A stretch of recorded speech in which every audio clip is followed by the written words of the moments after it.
Welcome back. This is Pairs Bold Knitting. I'm Jennifer, and this is a knitting podcast all about knitting, yarny adventures, and travel. Thank you very much for joining me today, and as always, thrilled that you're here and that we get to sit and knit and chat for just a moment. So thank you for that. Today's episode is all about cable and cable knitting. This is one of a three-part series that I'm putting together about cable knitting.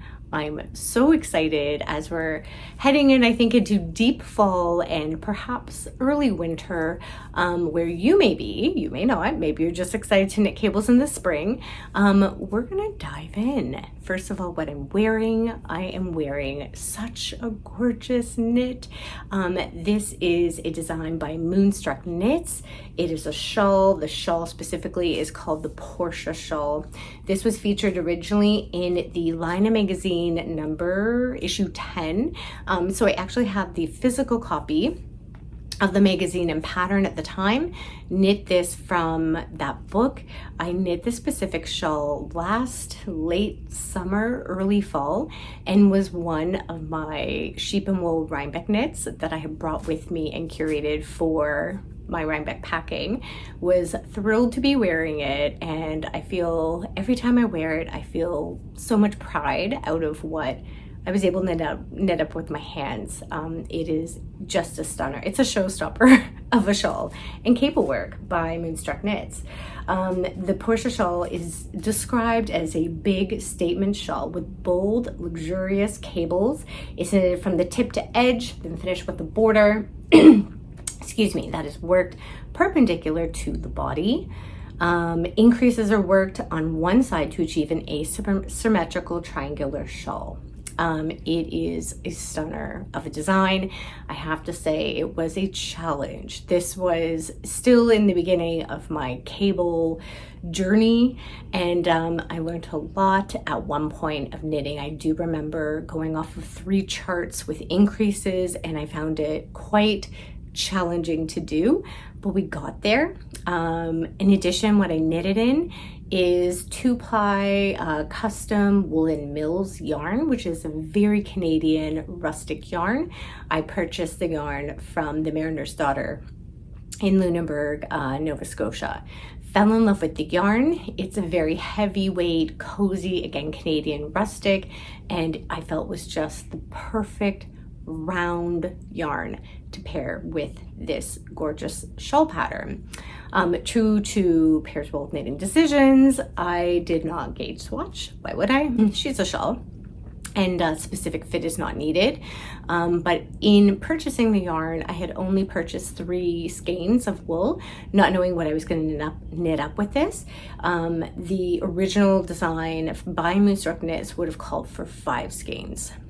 So we made this a fully micro shawl, and I did a lot of mods to be able to accommodate for the quantity of yarn that I had.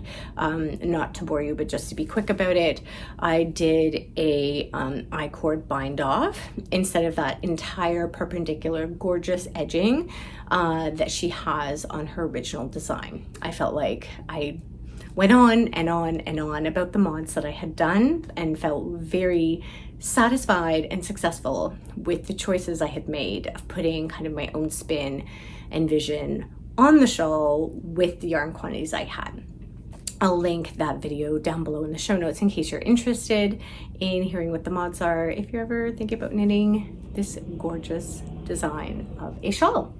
That is the Portia shawl by Moonstruck Knits. We will now be getting on to our pattern inspiration, which I'm always so thrilled about sharing, and I just feel this is definitely scratching the itch of a new cast on, because I'm always ready for a new cast on. All right, so every pattern that I'm going to be sharing with you will be featuring cables, of course. Really excited to be sharing in the next episode tips and tricks of how to cable better, how to enjoy your knitting even more when cabling, hopefully easier, hopefully less stressful, and enjoy your experience a lot more. What I've done is I've classified the different patterns that I've curated from Ravelry with the beginner in mind. That's going to be the debut of the pattern roundup and inspiration that I have for you today. We then go on into interesting sweaters. So trying to find something a little different, where if you are an experienced knitter, not afraid of cables, have had experience in cables or want to push yourself, these are some really interesting sweater options for us. Then I go on into accessories, and then I round up with some free options, some free patterns for us. All right, let's bounce in. We are going to get into the knitting patterns with cables with the beginner cable knitter in mind. My first option is the Coam May. This is a sweater pullover designed by Joanna Ang. It is a sweater that is designed in Aran weight. So the idea that I had around this sweater option is that it's a higher gauge or a larger, thicker gauge, so it'll be quicker to knit and quicker to see your repeat motif progress as you knit those cables. We're looking at a 15 stitch gauge count, which is a fairly hardy gauge size, gauge quantity. And yeah, it looks like such a stunner with a simple design, worked top down, but you have these beautiful cable details along the sleeve.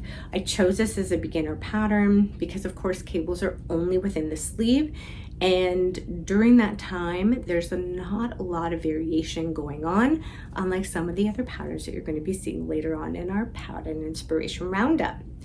The Coam May is worked seamlessly from the top down as described by the designer, beginning with an Italian tubular cast on for the neck band. Next, shoulder bands are worked while the back and front neck stitches are set aside. Stitches are picked up along the edges of the shoulder bands, and the neck stitches are worked again to join the two shoulders. So an interesting construction already. Shoulders and neck are shaped back and forth using German short rows.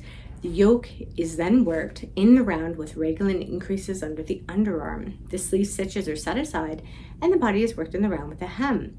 Sleeves are worked top down in the round. So quite different construction. So again, I would not say a beginner knitter entirely, but a beginner cable knitter, just to be clear on who I think could really resonate with this specific pattern.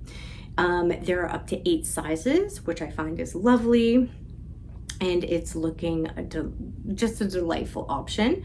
The original sample is knit in a very cushy yarn, so they have a combination of Newton and a mohair, which is a lovely, gorgeous option.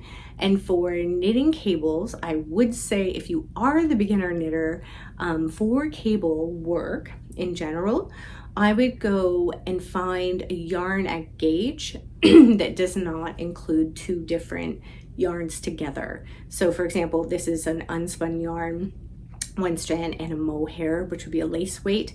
I would suggest just going for an Aran weight yarn, and I think you're going to have a lot more success when we have different amounts or quantities, I should say, of yarn in hand. It can get a little complicated. So again, depending on kind of your level of how much you'd like to challenge yourself, or if you were really wanting this gorgeous, soft, kind of muted look of the cable, you can go for it, just being mindful of that as we press on. That's the Coam May by Joanna Ang. The next sweater I have as a possible beginner cable work sweater in mind is a Snowy Forest sweater.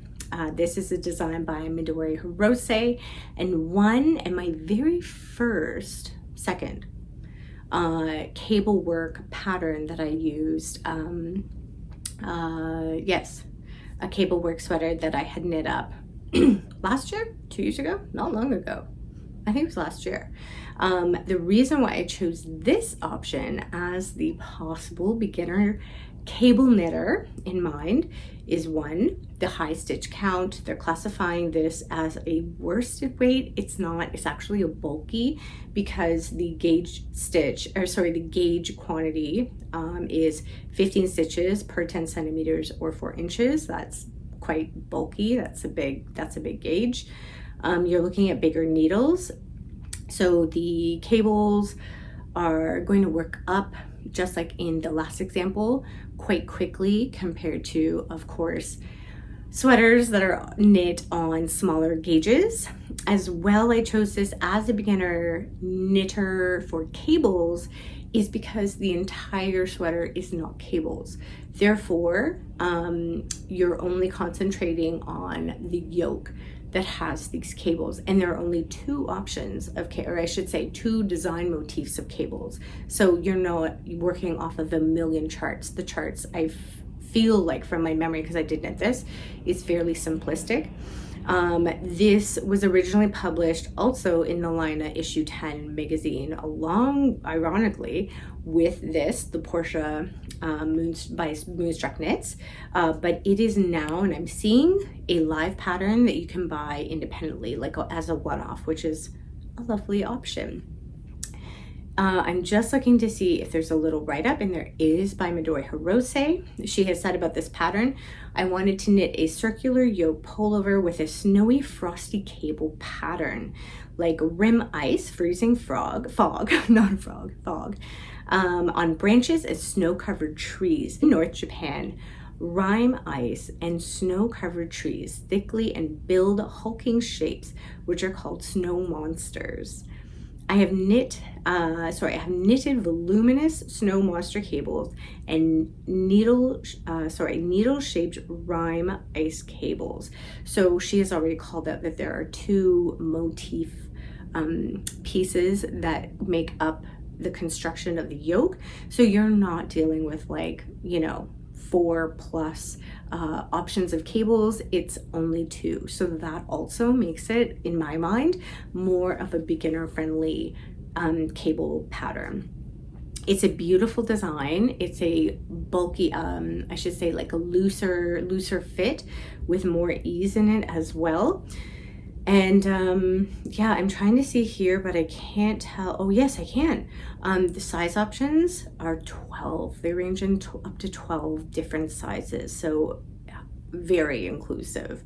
That is The Snowy Forest by Midori Hirose. A very, I think, decent option as a beginner cabler. The last beginner cable option I have for you is another garment, as I'm a garment lover.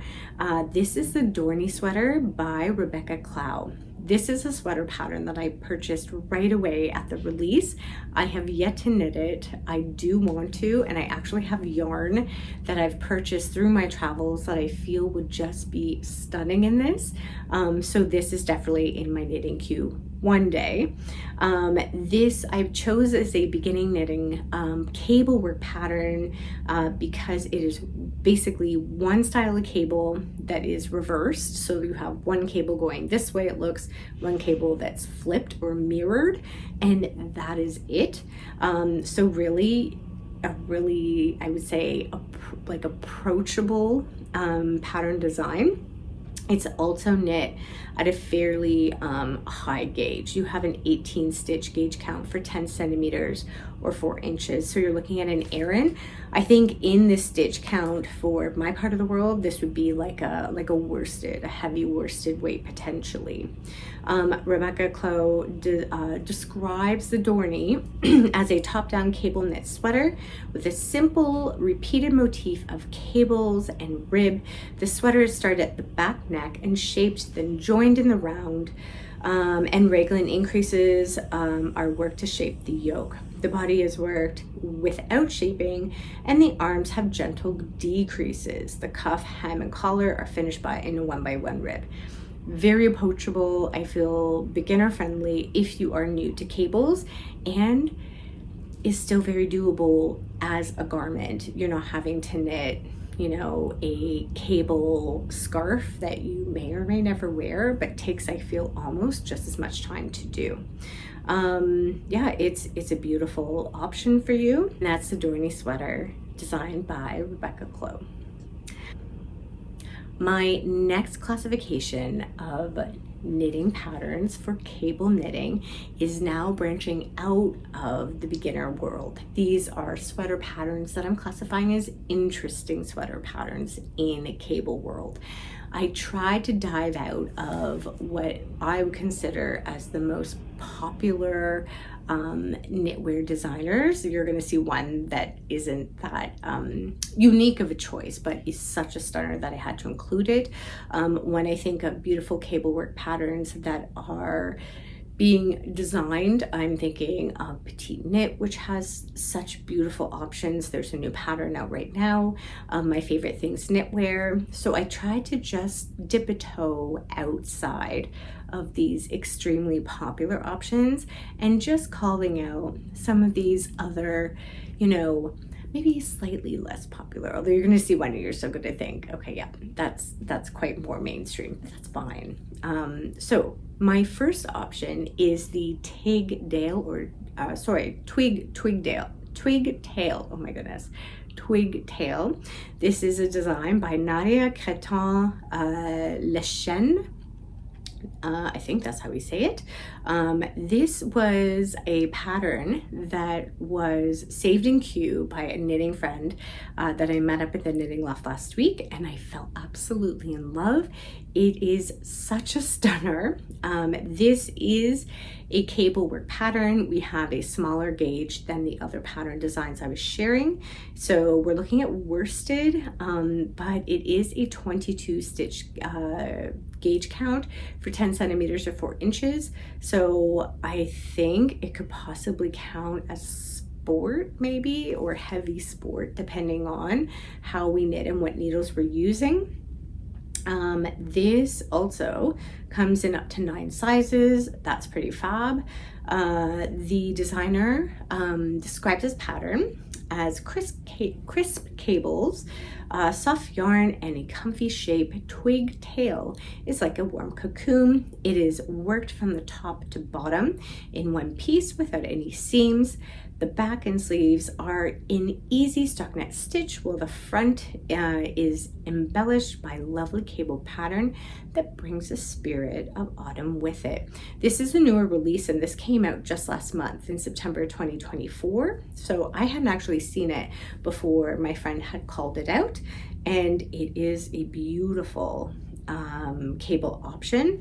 It does look fairly simple on here. It does look like, I'm trying to see, I think it's a drop shoulder. I don't even know if I read that. I wasn't absorbing, sadly, what I was, yeah, it's definitely drop shoulder. Oh, or is it almost a trapeze back? It's really hard to tell from the photos, so perhaps you can do a better job than me at that. But that's also why I chose this as a more, experienced cable knitter. Or again, if you're really wanting to challenge yourself as a beginner, this is a possibility if you have experience in knitting this kind of construction sweater. The other interesting thing is that the cables are only found on the front, like placket of the sweater, which, if you're not loving cables but like the look, this really does the trick. When I had met up with the ladies from Espace Tricot, Stephen and Naomi, we were chatting about different sweater designs, which was just so gorgeous. There's an interview. If you haven't already seen it, click on it. I'll link it in the show notes as well. This kind of sweater was designed by Steph as a coffin sweater because the design features that are really interesting are on the front only, and I'll kind of let your imagination go where it may as the classification of a coffin sweater. But I think this is just a stunner. I have this in my queue and I cannot wait to knit it up. Of course, there's a million things, so we will see. This may go on to the spinning wheel for the randomized new cast on very soon. I'm hoping. So that is the Twig Tail by Nadia, Crétin-Léchenne. The next option as interesting and potential experienced cable knitters for sweaters is the Vivian Pover by Sewing Nordland. Now, I did have that little loophole that I said that I tried not to do the most popular knitwear designers in choosing these interesting designs.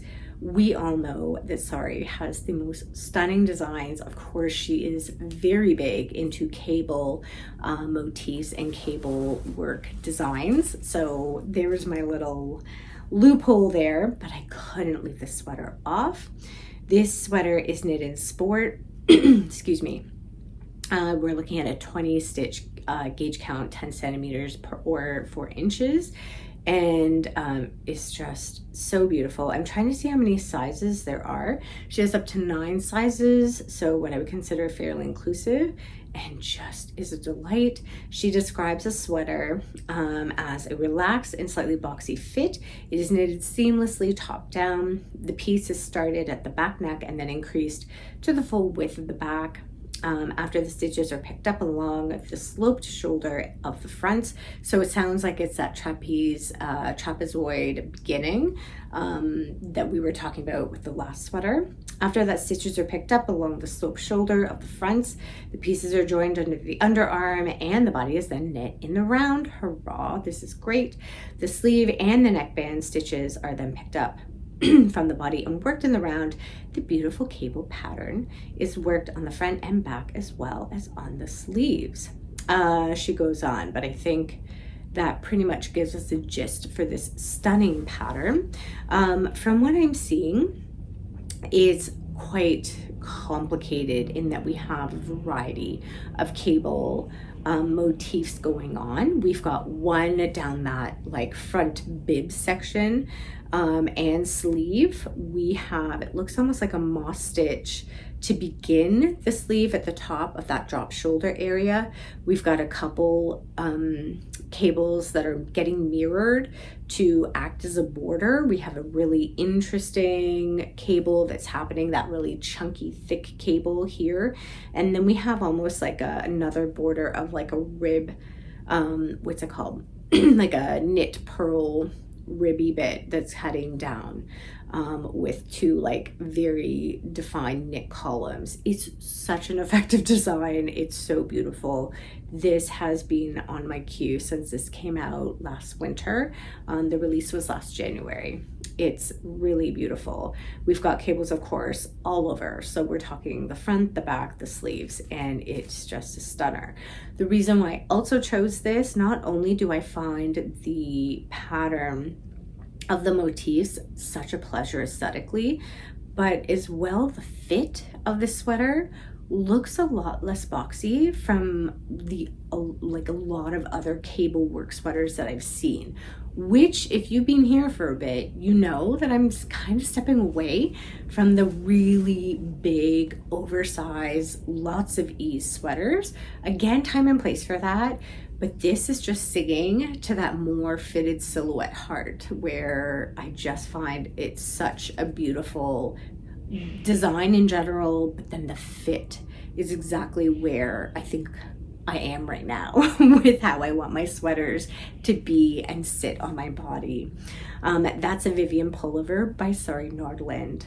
My very last sweater option for interesting sweaters with knitting, or sorry, of course it's knitting, with cables, is the Urus sweater by Ego Knit. Ego Knit. I hope I'm saying that okay. This sweater has been released for a couple years now, and I think really made an impact on social media a couple years ago. And I think, you know, as I'm thinking about kind of my cabling journey of where I want to go, this is a really interesting piece.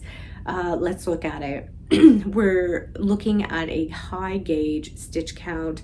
This is a 16 stitch gauge per 10 centimeters or 4 inches. It's knit ironically in the exact yarn that I'm knitting my Ganser in, which is the High Holds Ullspinnery Handvolksgarn.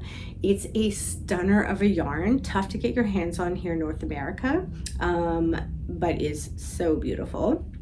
I can't wait to show that in one of my future cable episodes coming up. And yeah, this sweater design doesn't have a lot of size options. There is up to 3, but I chose this because of course it has just a beautiful aesthetic. It is quite boxy and roomy, so again, really opposite of what I just showed, but the design and the construction is so unique. Let me read how the designer has shared about this. Urus is a modern interpretation of a classic Aran sweater with an oversized silhouette and traditional cables. It is sure to be a timeless wardrobe favorite. It is constructed from the sleeve to sleeve and the sides are seamed together at the end. To finish, stitches are picked up from the neckband, up for the neckband, and the and ribbing at the bottom edge. So you're literally knitting from wrist over the body to wrist. I think it is such a unique construction. I think looking at it, when we look at that feature of the pattern of the construction, really is so different. I feel if you have looked at, and there's tons of cable sweaters that are coming out now in the shops and ready-made pieces, I have still not seen something as interesting as this sweater, where it's like cables that go from one side to the other horizontally instead of knit vertically. Really interesting. I like it. It's been in my queue for a while as well. This is the Urus sweater by Ego Knit. It's a stunner. My next series of patterns that I have for this roundup are accessories. My first option is by my favorite things knitwear. This is balaclava number 2. I wanted to bring something as a unique accessory for everyone, but especially for our North American knitting friends, is that a balaclava isn't something that I feel we often see on people here that live in Canada and the US. So this is something that I think we could consider making, we could bring in to our fashion world, and I think I'm here for it this year. I have not yet knit a balaclava. This may be the way to go with some interesting cables and getting cozy. This particular balaclava is knit in Aran weight yarn. We're looking at an 18 stitch gauge count per 10 centimeters 4 inches, and is knit up in one size. So my guess is measuring if you are looking at the pattern, looking at the size of your head, your cranium, how big you wish to knit this balaclava. You could do fiddling around with yarn choice. You could do fiddling around with needles to get the size that would work better for you, but being one size can be restrictive. The balaclava is one of the season's biggest must-haves. So this was written up in 2021, and they have described this pattern or continue to explain that the clever combination of a hat and a collar keeps both the neck and the head warm while looking super chic. I kind of feel like I might look like an egghead a bit, or maybe a little bit of a, an astronaut, fuzzy, cute, cozy astronaut. So I'm not sure how to look with a balaclava. So I think if I were going to make this, I might go a little more oversized. I think it could be even beautiful as just an additional piece with a jacket and having even rest down as a hood. But I do know in the city we have whipping wind that goes through the streets of Toronto.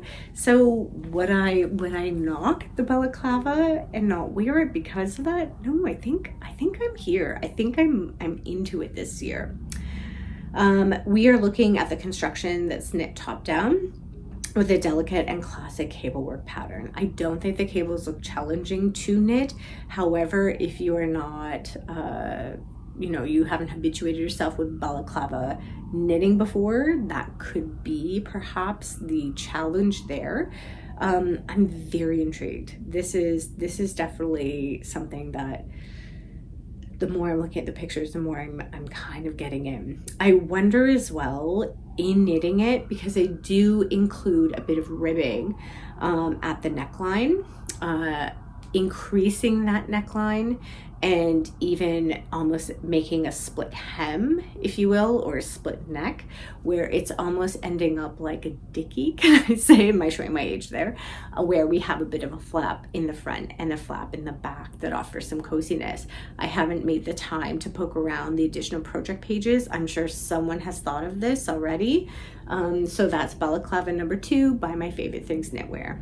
I'm very intrigued. Let's bring the balaclava over here, folks. And if you are already wearing the balaclava, wherever you may be, give us a shout out. Let us know if there's other patterns or other cable work balaclava patterns that you're intrigued in or have knit.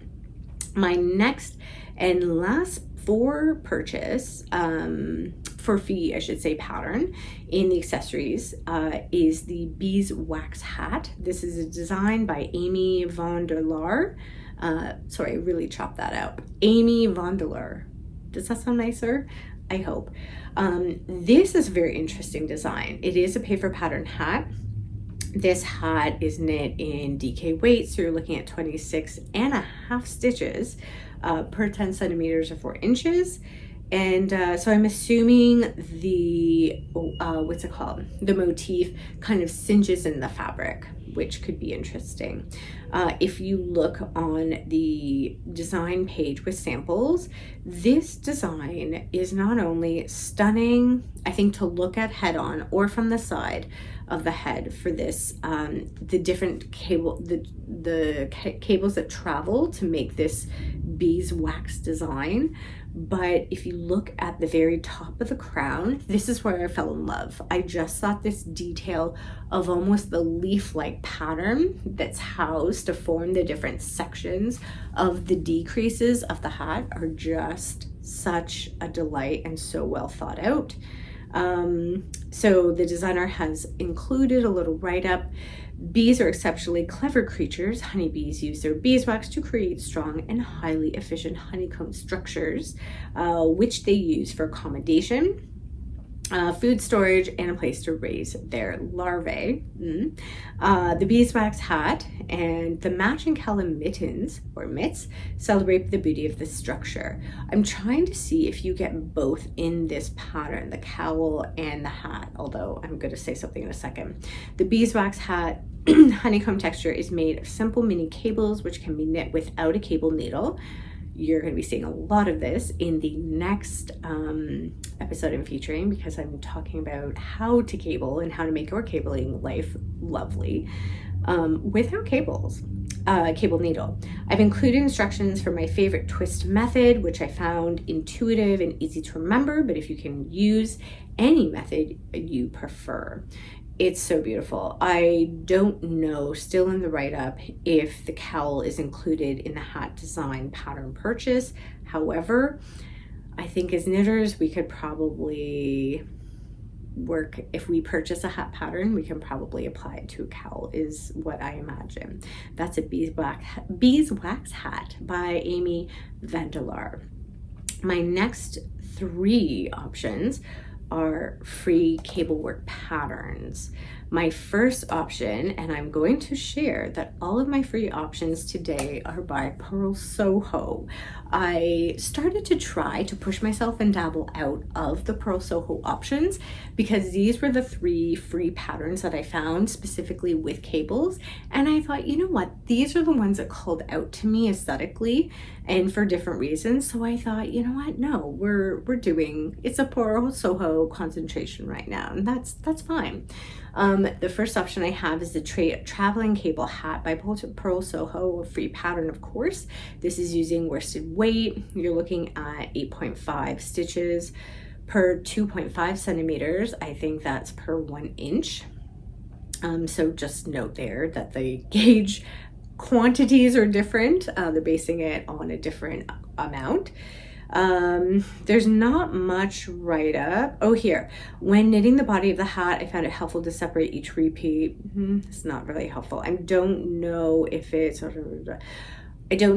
worked top up or bottom bottom up or top down. I imagine my guess would be from the brim up. So bottom up is my guess. I'm not sure, but I think the cables are stunning. I think if I was to knit this, I don't know if I would include the ribbing as long as they have, because I don't really enjoy folding my brim on itself. I don't know. It doesn't, I find it doesn't suit me well. But it's a beautiful option, and if you are a beginner knitter, it's a hat, so it's quick. You have a heavier gauge, which is great, and it's a free pattern. So this could be kind of like a no-brainer to get going into your cable work dreams. The next option is the matching hand warmers. These are fingerless mittens that are free pattern with the traveling cable. They're called traveling cable hand warmer by Portia. And there is a description about the mittens.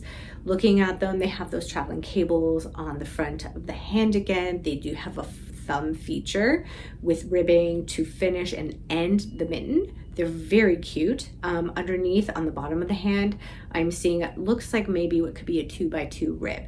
So again, if you're beginning to get into cable work knitting, this could be a great option for you. And the last, again, is another Purl Soho free pattern, and it's our last pattern of the day. This is the House Socks by Fiona Alice. And I picked, again, you know, I'm not a sock knitter. Here's why I chose it. Free pattern, we've got cables, and it's a DK weight. It's a very interesting design. We have a twisted rib from basically toe at the front, or the top part of the foot that flows through the leg, and then an interesting cable as well. This is again a DK weight, so we're looking at 26 stitches per 10 centimeters or 4 inches, which is fabulous. And there was a little write-up that I enjoyed. That's also why I chose these. So this was designed for Purl Soho by Fiona Alice, who's a knitwear designer originally from Nova Scotia, Canada, which is absolutely one of my favorite places here in this country, who now calls Finland home. Amazing. This is cool. In between exploring Helsinki by bike and gardening at her local park, Fiona collaborates on her beautiful patterns with publishers, yarn companies, and independent dyers. More of her work can be found at fionaalice.com. Cool, and it's a free pattern. And most importantly for me, we've got DK weight socks. So much more approachable than a fingering. And again, just a little kiss of cables that I think anyone can do. If we know how to knit and purl, we can do this. So these are the House Socks by Fiona Alice.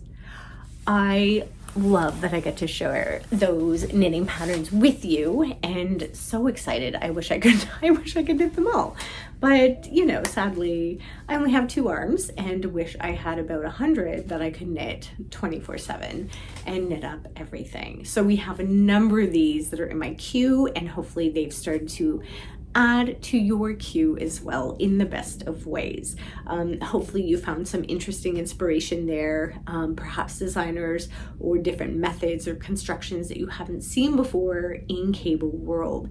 The next episode for cable knitting that I'm going to be sharing are my tips and tricks of working cables, and how we can work cables in an even more effective and efficient way, enjoying our knitting even more. To conclude, I hope you really enjoyed today's episode, found something interesting, perhaps new, different construction, or inspired to start or get started back into knitting cables as we approach potentially the chillier months, and really embrace, I think, the variety of knitting options and designers that we have available to us, because it is vast. I love that we're able to sit down together and chat about this, and that I feel so excited to be bringing you different content every week. I've really enjoyed it. It's become part of my weekly routine, and I'm thrilled that you're here. If you enjoyed today's video and others like it, I invite you to like and subscribe. I have looked at the analytics and I have noticed that 67% of our beautiful viewers in our knitting community are not subscribed. So in a free option to support me, I very much invite you to subscribe to the channel. It has been growing, which is thrilling to see, and I feel it's just inspiring me in all different kinds of ways. So I invite you to do that. If you wish to support even further, you can always go check out the Favorite Fingerless Mittens pattern. That is a paid for pattern over on Ravelry, linked in my show notes as well. I want to thank so much our test knitters that have come forward to test the most recent and brand new and only second design that I am coming out with, the Bellwoods hat. So thank you for everyone that has applied. I am filming this before the cutoff, so it's kind of funny in timing. So in 2 more of my days, we'll be finishing the cutoff for the test knitters, but in your world, by the time you see this, test knitters would have already been communicated with. So thank you to all of you gorgeous knitters out there. And last thing is, of course, if you do want to support even further, there's the Ko-Fi link below if you'd like to dabble in there. If you have any questions or comments, you can always leave a little comment here or DM me on Instagram. And I think that's it. So until next time, wishing you absolutely the best joy in your knitting and maybe cable knitting. Until next time, take care.